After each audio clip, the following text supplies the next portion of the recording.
এই অবেলা করে মাথা খাঁচাবেন না, তা যান এখান থেকে যান।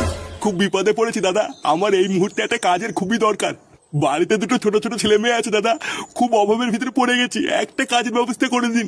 আরে রাখুন তো আপনার অভাব, আপনাদের মতো লোকদের না ভালোভাবে চেনা আছে। আজকে অভাবের নাম করে একটা কাজ দেবেন, আর কালকে দোকান থেকে একটা দামি জিনিস চুরি করে পালাবেন। এইরকম কত দেখেছি, আপনি আর মানুষ চেনাবেন না। আসলে সত্যি কি জানেন, আপনাদের মতো লোকদের না অভাব যায় না মরলেও। আরে জানতো ওরা, যান এখান থেকে, ধান্দার সময় ফ্যাস করবেন না। ওরা ধান্দার সময় যত সব আলমাল এসে জোটে।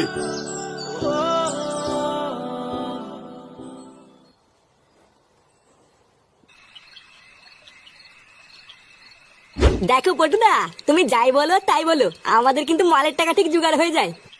হ্যাঁ রে বড়া, তাজা বলেছিস। একটু আগে ভোদার বলে এক প্যাকেট বিড়ি কেনারও টাকা ছিল না, আর এখন দেখ সামনের উপর দুটো বাংলা পড়ে আছে। দাঁত কেলি মরে যাচ্ছে। লেওড়া তুই টাকা দিয়েছিস, চোদ না গাড় ফাটি।